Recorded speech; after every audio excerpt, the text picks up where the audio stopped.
Mafia foncière au Bénin, un fléau longtemps combattu ces dernières années, mais qui résiste et persiste.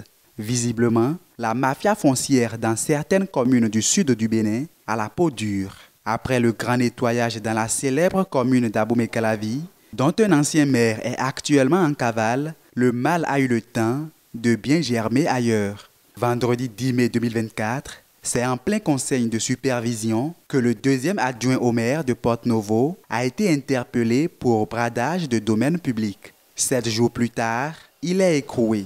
Ce mardi 10 septembre 2024, c'est le premier adjoint au maire de Boycon ainsi que 7 autres personnes qui sont placées sous mandat de dépôt par le procureur spécial de la Cour de répression des infractions économiques et du terrorisme.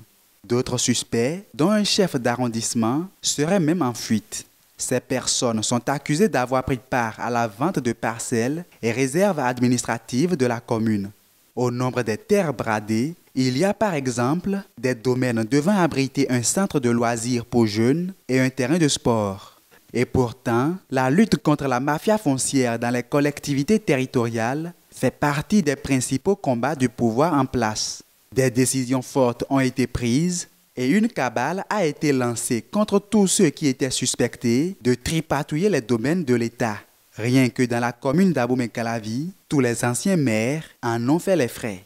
En 2022, le gouvernement décida de créer la Cour spéciale des affaires foncières. C'est cette juridiction qui s'occupe désormais de la répression des infractions foncières et de la lutte contre la mafia.